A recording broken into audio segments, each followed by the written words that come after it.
होते तो केवल समझते कि बस वैसे ही वृक्ष की बड़ाई हो रही है, लेकिन सिया जी समझ में इनके भीतर में भाव क्या है।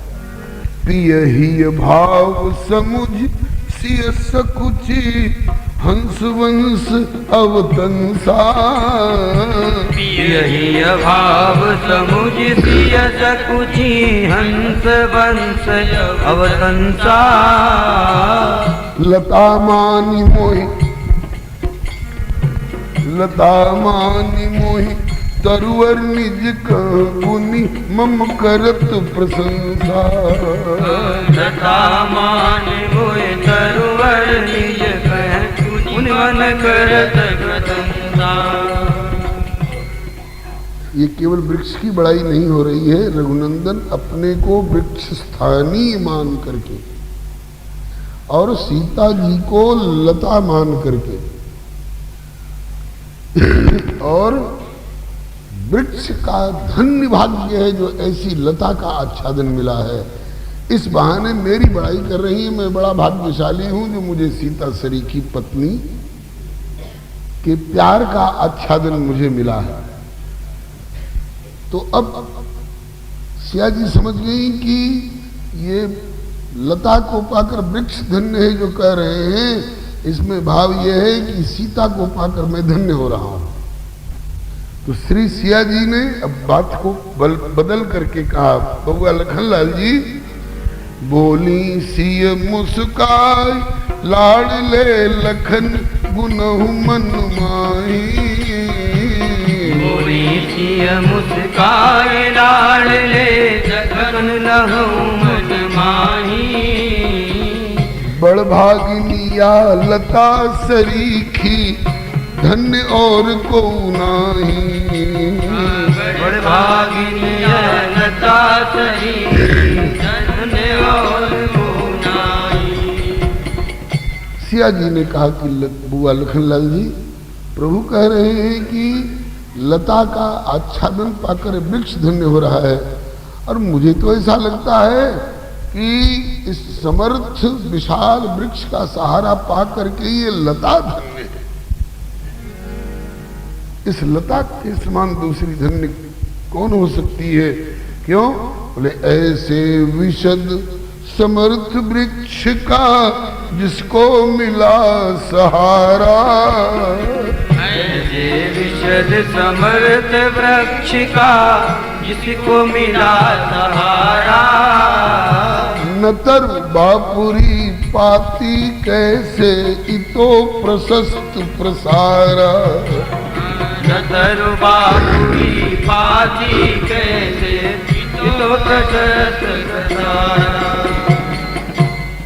श्री ब्रज लीला में और उस लीला के अनुसंधान में बाबा इस तरह की बातें बारंबार आप लोगों को बताते आए हैं, सुनाते आए हैं। आज वो प्रियतम वाला छंद रज कणिका को, रेणु बालू की कणिका को, उसमें भी दो तरह के बालू दिखाई पड़ रहे हैं, एक उजले उजले चमचमाते हुए और एक कुछ श्यामता लिए हुए। दोनों का मिश्रण होता है जमुना जी की रेती में। तो आज श्री लखनलाल जी से प्रभु कह रहे हैं कि लता को पाकर वृक्ष धन्य है, और श्री किशोरी जी ने कहा कि इस समर्थ वृक्ष को पाकर के लता धन्य है। मतलब कि प्रभु जैसे समर्थ स्वामी का सहारा पाकर के मैं धन्य हो रही हूं। सभी जानत बढ़ती है वृक्ष बराबर बेल। अगर इतना बड़ा वृक्ष का सहारा नहीं मिला होता तो ये इतना फैलाव इस लता का हो सकता था क्या? नहीं हो सकता था। जो भी हो, अब दोनों में ये बात ठन गई। प्रभु कह रहे हैं कि लता को पाकर वृक्ष अधिक धन्य है, और सिया जी कह रही है कि वृक्ष को पाकर के लता धन्य है। अब लक्ष्मण जी असमंजस में पड़े। अगर कहता हूं कि हाँ वृक्ष लता को पाकर वृक्ष धन्य है, तो प्रभु की बात का समर्थन हो जाएगा। श्री किशोरी जी उदास हो जाएंगे। और अगर कहता हूं कि हाँ ऐसे समर्थ वृक्ष को पाकर यह लता धन्य है, तो श्री किशोरी जी की बात का अनुमोदन हो जाएगा, प्रभु कहीं न उदास हो जाए। देखो ये भी हमारा पक्ष छोड़कर किशोरी जी की ओर मिल गए। इसलिए लक्ष्मण जी ने एक तीसरा घाट निकाल लिया। हाँ, असमंजस में पड़े लखन लखी गूढ़ विनोद जुगल का। असमंजस में पड़े लखन लखी गूढ़ विनोद जुगल का। काको पल्ला भारी समझूं, काको समझूं हल्का। काको पल्ला भारी समझूं, काको समझूं हल्का। प्रेम तुला पर चढ़े तुलन हित तुले, प्रिया प्रियतम है। प्रेम तुला पर चढ़े तुलन हित तुले, प्रिया प्रियतम है। गिरा अर्थ जल बीच सरिस दो, सब प्रकार ते सम है। गिरा अर्थ जल बीच सरिस दो, सब प्रकार से सम है। लता बिटप ने उलझी परस पर मोहि उलझन में डाला। लता बिटप ने उलझी परस पर मोहि उलझन में डाला। तो लखन लाल ने और अनूठा निर्णय दिया निराला। लखन लाल ने और अनूठा निर्णय दिया निराला। लखनलाल जी से कहवाना चाहते हैं, बोलो लक्ष्मण, मैं जो कह रहा हूं वो सत्य है या श्री किशोरी जी जो कह रही है वो सत्य है? अब मुंह में उंगली डाल करके बोलवाना चाहेंगे तो कुछ न कुछ तो बोलना पड़ेगा ही। अब लक्ष्मण जी समझ गए कि प्रेम रूपी तराजू पर दोनों एक एक पलड़े पर चढ़े हैं और हमसे कहते हैं कि बोलो किसका पल्ला भारी है, किसका पल्ला हल्का है। हम क्या कहेंगे? हमारे लिए तो दोनों गिरा अर्थ जल बीच सम कहियत भिन्न न भिन्न, दोनों बराबर है। लेकिन अब पूछ रहे हैं कि किसकी बात का अनुमोदन कर रहे हो? तो लक्ष्मण जी ने एक तीसरा उत्तर दिया, लता लता पाए के बिटप धन्य और बिटप धन्य।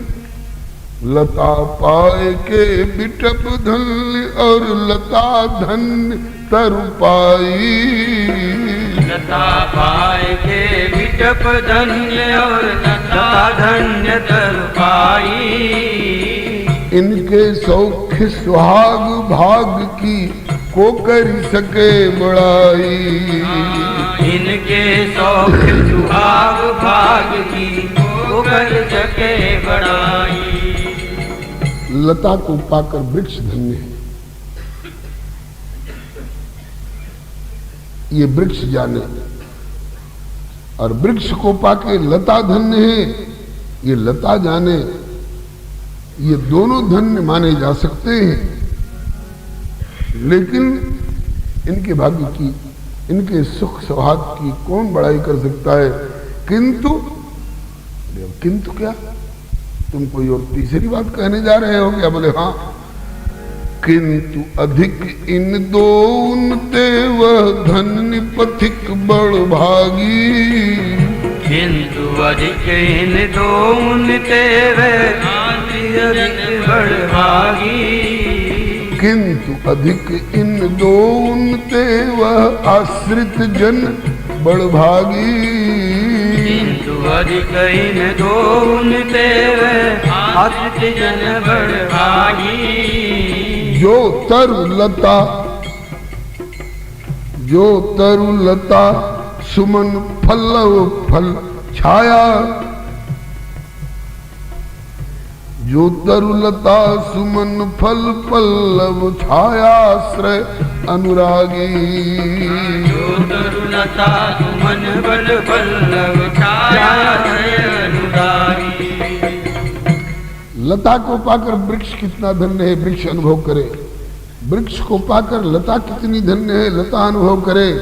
मुझे तो ऐसा लगता है कि सरकार वो पथिक, वो आश्रित ज्यादा धन्य है जो लता और वृक्ष दोनों की छाया का अनुभव कर रहा है, जो लता और वृक्ष की छाया में पल रहा है, विश्राम प्राप्त कर रहा है, छाया भी मिल रही है, फल भी मिल रहा है, फूल भी मिल रहा है, और लागी मधु, उसमें से मधु का छत्ता है, उसमें से शहद भी टपक रहा है। तो बताइए प्रभु, वो दोनों का आश्रय पाने वाला आश्रित पथिक कितना बड़भागी हो सकता है। क्या मतलब? मतलब ये कि आप जुगल हैं धन्य धन्य, इनको पाकर आप धन्य हैं और उनको पाकर ये धन्य है, लेकिन केवल धन्य है, केवल धन्य है, और उसमें कंपैरेटिव डिग्री लगा दी जाए तो धन्यतर, और उसमें सुपरलेटिव डिग्री लगा दी जाए तो धन्यतम। कहते हैं कि आप जुगल हैं धन्य धन्य, नहीं को काहू से कम है। आप जुगल हैं धन्य धन्य, नहीं को काहू से कम है। किंतु जुगल की कृपा पाए के धन्यतम हम हैं। किंतु जुगल की कृपा पाए के धन्यतम हम हैं। भक्तवत्सल भगवान की जय। वृक्ष श्री राघव, लता श्री किशोरी जी, और दोनों के आश्रय में रहने वाले आश्रित पथिक महोदय श्री लखनलाल जी। अब सोचिए कि ये तीनों तो आपस में धन्य धन्य तर हो लिए। अब कोई ऐसा भाग्यशाली हो जो शरीर से कहीं बैठा हुआ हो, लेकिन अपने अंतःकरण में उस वृक्ष, उस लता और उस आश्रित पथिक, ये सबको अपने अंतःकरण में बसाए हुए हो, तो फिर उसके भाग्य का क्या कहना। तो चित्रकूट चित्त चारु, चित्रकूट चित्त चारु, जिन्होंने अपने सुंदर चारु माने सुंदर चित्त को चित्रकूट बना रखा। बाबा ने यहाँ गिरिराज कायम कर रखे हैं ना, ऐसे ही जिन्होंने अपने चित्त को चित्रकूट बना रखा है, और उस चित्रकूट रूपी चित्त में, चित्त रूपी चित्रकूट में इन तीनों को बसा रखा है। ये तीनों चित्त रूपी चित्रकूट में कैसे बसते हैं? बोले कि चित्रकूट चित्त चार, भक्ति वैराग्य ज्ञान बस जाके। चित्रकूट चित्त चार, भक्ति वैराग्य ज्ञान बस जाके। नारायण उन संतन पग में रहु संतत लिपटा के।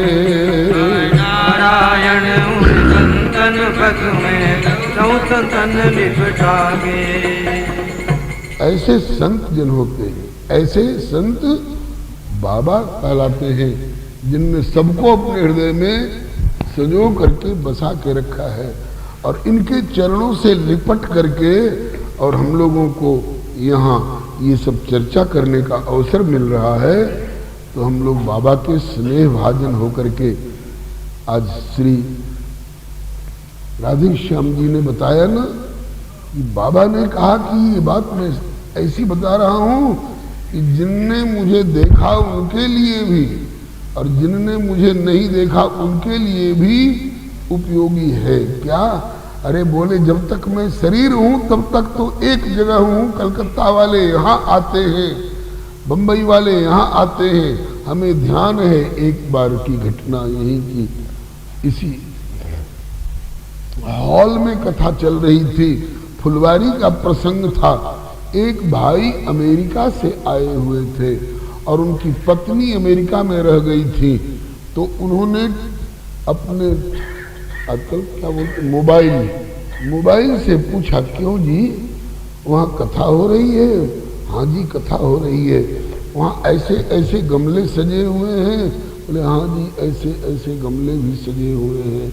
और बोले फुलवारी प्रसंग की चर्चा चल रही है? बोले कि हाँ जी फुलवारी प्रसंग की चर्चा चल रही है। तुम अमेरिका में बैठी हो, तुमको कैसे पता चल गया? बोले कि आज हमारे हृदय पे सारा दृश्य रिले करा दिया बाबा ने। बोलो भक्तवत्सल भगवान की है। तो कितने भाग्यशाली हम लोग हैं, बाबा से जुड़ करके।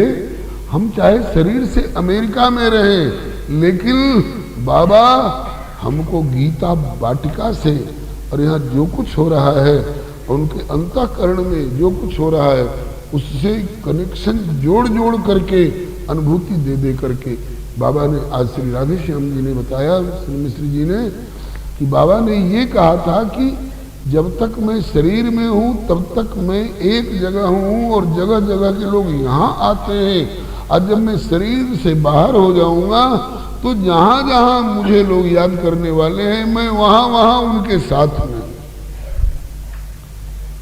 हम लोग बड़े भाग्यशाली हैं। अरे चित्रकूट कह लीजिए, चाहे गहवर बन कह लीजिए, एक ही ठाकुर की एक ही लीला है। ऐसा न सोचिएगा कि श्री किशोरी जी कह करके केवल मिथिला वाली किशोरी जी की चर्चा कर रहे हैं। सब चर्चाएं आएंगी, मिथिला वाली का भी आएगा, विदर्भ देश वाली वैदर्भी श्री रुक्मिणी जी की भी चर्चा आएगी, श्री ब्रजमंडल वाली श्री किशोरी जी, एक ही किशोरी जी के शुरू में बता चुका हूँ, एक ही श्री किशोरी जी के ये विभिन्न स्वरूप है। पद्म पुराण का श्लोक है, वाराणस्याम विशालाक्षी विमला पुरुषोत्तमे रुक्मिणी द्वारवत्याम तु राधा वृंदावने बने। आइए, चित्रकूटाद्रि बनवास सुखप्रद सदा, चित्रकूटाद्रि बनवास सुखप्रद सदा, बर बिटप बेली मंदाकिनी तीर पे, बर बिटप बेली मंदाकिनी तीर पर, चुन के निज कर सुहाने सुमन नेह से, चुन के निज कर सुहाने सुमन नेह से, अंग भूषण बनाए सिया के लिए। निज कर सुहाने सुमन नेह से, अंग भूषण बनाए सिया के लिए। तज के साकेत गोलोक वैकुंठ प्रभु इस धरातल पे आए सिया के लिए। साकेत गोलोक वैकुंठ प्रभु इस धरातल पे आए सिया के लिए।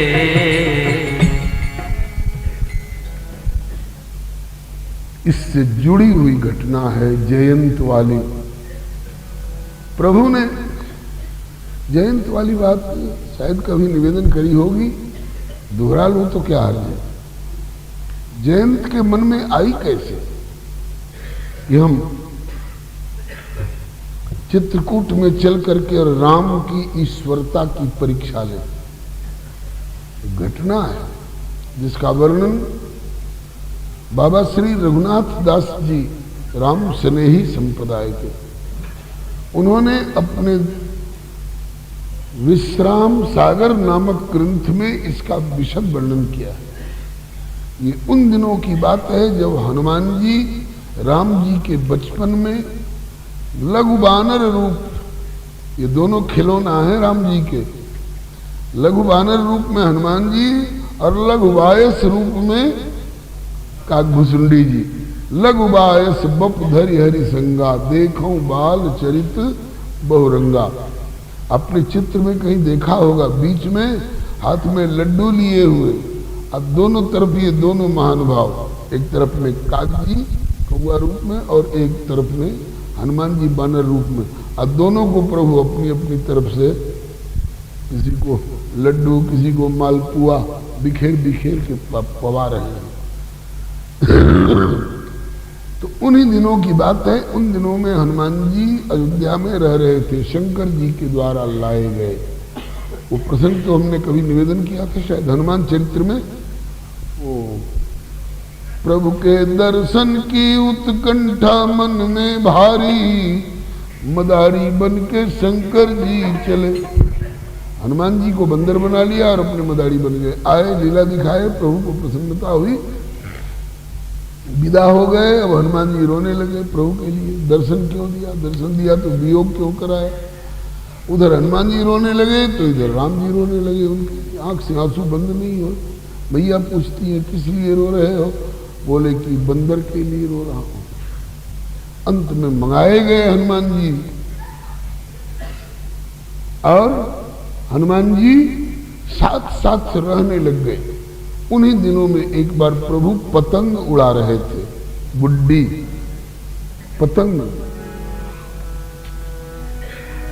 होड़ परी सब सखन में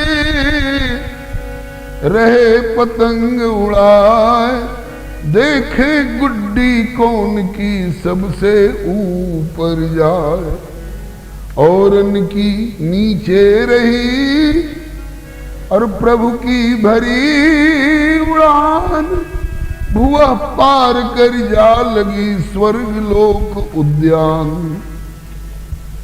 होड़ लगी, किसकी पतंग सबसे ऊपर जाती है, रघुवर ढील देते गए, औरों की तो भूलोक की सीमा में रही, और प्रभु की उड़ती उड़ती भूलोक से ऊपर भुवरलोक, और भुवरलोक से भी ऊपर स्वर्गलोक। स्वर्ग में पहुंची पतंग।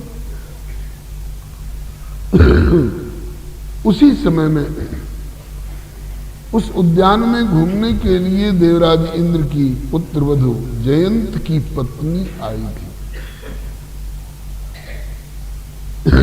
जयंत की एक बहन भी है, उनका नाम है जयंती देवी, और जयंती देवी का विवाह हुआ है श्री ऋषभदेव भगवान के साथ में। श्री ऋषभदेव भगवान के साथ में जयंती का विवाह हुआ है। तो जयंत के जीजा जी लगते हैं श्री ऋषभदेव भगवान। तो वैसे तो परिचय बड़ा ऊंचा है, देवराज का बेटा है, लेकिन ऊंच निवास नीच करतूती, उसकी करनी बड़ी नीच साबित हुई। श्री हरे नमः। हाँ, तो उस जयंत की पत्नी घूम रही थी अपने उस स्वर्गलोक के उद्यान में। उद्यान को शायद पार्क बोलते हैं आजकल, जंगल उसको कहते हैं जो पौधे अपने आप बेतरतीब पैदा होते हैं, वन। और उद्यान उसको कहते हैं जो मनुष्य अपने ढंग से पौधों को सजा करके लगाता है। तो स्वर्ग के उद्यान में घूमती हुई देवराज की पुत्रवधू अर्थात जयंत की पत्नी आ गई। उसने उस पतंग को देखा। देवराज की सुतवधू भई देख के दंग, जिज्ञासा वस राम की वन लीनी पकड़ी पतंग। उस पतंग को उसने पकड़ लिया है। मृत्युलोक का खिलाड़ी पतंग उड़ाते उड़ाते और स्वर्ग तक पतंग पहुंचा दे, ये साधारण प्राकृतिक किसी बच्चे और खिलाड़ी और किसी राजकुमार के बस की बात नहीं है। इससे साबित होता है कि यह पतंग भी दिव्य है, अप्राकृत है, और पतंग का सूत्रधार खिलाड़ी उड़ाने वाला भी अप्राकृत दिव्य है। सुना था कि अयोध्या में दशरथ जी के घर में पर ब्रह्म का अवतार होने वाला है। देवताओं को भी आश्वासन दिया है, जन डर पौ मुनि सिद्ध सुरेशा, तुम ही लाग धरी हो नरवेशा। दशरथ जी के घर में तिनके गृह अवतरी हो जाई, रघुकुल तिलक सुचारु भाई। तो क्या उनकी पतंग तो नहीं है? अगर उनकी है तो पकड़नी चाहिए, पकड़ ली। अब राम जी खींचे तो धागा तन जाए, लेकिन टूट जाएगा, और ढील दें तो धागा ढीला पड़ने लग गया। कहां पतंग अटक गई समझ में नहीं आता है। वैसे ऐश्वर्य में रघुवर सर्वज्ञ, लेकिन माधुर्य में नरनाट्य के अभिनय में हनुमान की ओर देखा। पवन कुमार आज्ञा प्रभु। बोले पतंग कहीं अटक गई है। कहां अटक गई है? जरा एक बार छलांग लगा के देखो ना, तुम तो एक छलांग में सूर्य नारायण तक पहुंचने वाले हो। बोले अभी देखता हूं प्रभु। हनुमान जी छलांग मार करके और गए। दे छलांग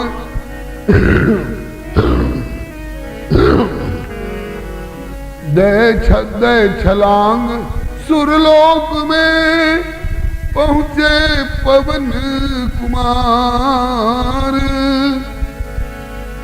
और देखो पकड़ी पतंग एक देवी रही निहार। एक देवी पतंग को पकड़ रखी है और उसको निहार रही है, देख रही है। हनुमान जी पहुंचे, बोले देवी तुम कौन हो? क्यों पतंग पकड़ रखी है? कहा कि मुझे देवराज इंद्र की पुत्र वधू जाननी है। पतंग क्यों पकड़ रखी है? बोले कि मृत्युलोक की पतंग को अधिकार क्या है यहां तक आने का, और अगर आई है तो इसका मतलब है कि ये पतंग भी अप्राकृत है, और इसका सूत्रधार खिलाड़ी भी अप्राकृत दिव्य है। तो मैं जानना चाहती हूं कि स्वर्ग तक अपनी पतंग पहुंचा देने वाला समर्थ खिलाड़ी कौन है, मैं उसको देखना चाहती हूं। तो हनुमान जी तुरंत अपने मन से ऐसे कैसे कह देंगे कि चलो देख लो। हनुमान जी ने कहा कि ये तो उनसे पूछना पड़ेगा। बोले जाओ पूछ के आओ। हनुमान जी फिर लौट के नीचे आए, ब्यौरा बताया। प्रभु एक देवी स्वर्ग की जो अपने को देवराज इंद्र की पुत्र वधू बता रही है, वो कह रही है कि मैं उस दिव्य चिन्मय अप्राकृत खिलाड़ी को देखना चाहती हूं, इसलिए पतंग पकड़ रखी हूं। या तो दर्शन दे, या अभी अगर दर्शन का समय उपयुक्त न समझते हो तो कोई उपयुक्त समय निर्धारित कर दें, आश्वासन दे करके, जब मैं दर्शन कर सकूं, ऐसे कह रही है। तो प्रभु मुस्कुराए और बोले कि हनुमान बड़ी विचारवान है, वो बड़ी विचारवती है। मैं छिपे रुस्तम अयोध्या में अवतरित होकर नर रूप में लीला कर रहा हूं, और इसी समय अगर स्वर्गीय देवियों का तांता यहां लगा दूं, वो आएगी तो उसकी देखा देखी और भी हजारों रोज आने लग जाएंगी। तो इस अवतार में मैं एक नारी व्रतधारी का आदर्श प्रस्तुत करने वाला हूं। मेरे अगले अवतार में जब ब्रज में अवतार लूंगा तो उस समय कितनी आ जाएं और कहीं से आ जाएं कोई चिंता नहीं। बोलो वृंदावन बिहारी लाल की जय। लेकिन इस अवतार में मेरी श्री किशोरी जी विदेह राज नंदिनी के अलावे और आवें और दर्शन करें और मैं उनकी ओर टकटकी लगाऊं, ये मेरे इस अवतार की मर्यादा लीला के अनुरूप नहीं होगा। और अभी मैं कुंवारा हूं, विवाह भी नहीं हुआ है। नहीं नहीं अभी नहीं, जाके उसको मना कर दो। तो बोले कि तो कुछ समय निर्धारित करिए। उसने कहा कि आश्वासन मिले, समय निर्धारित हो। तब प्रभु ने कहा कि चित्रकूटाद्रि वनवास सुखप्रद सदा।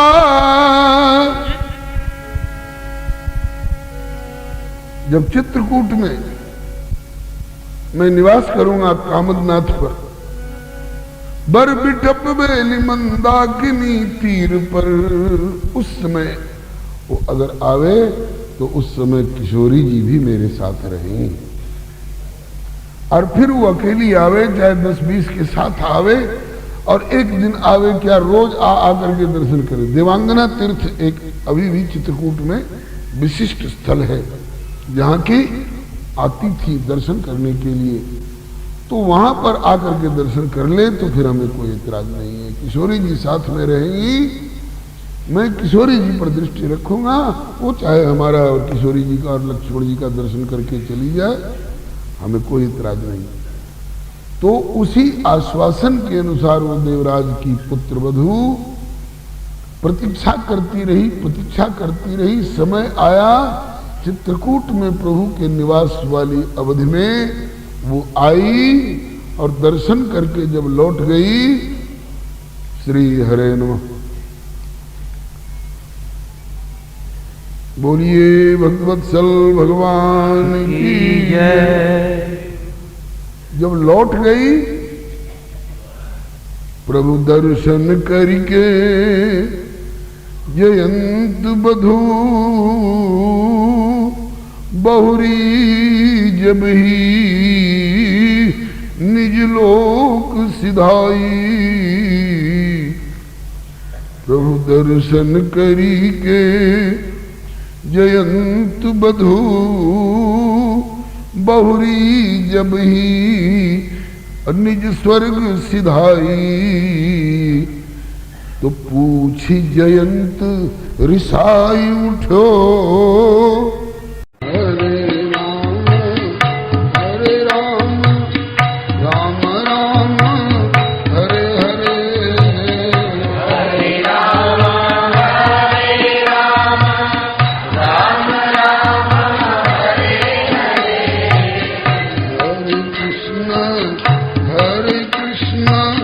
Krishna Krishna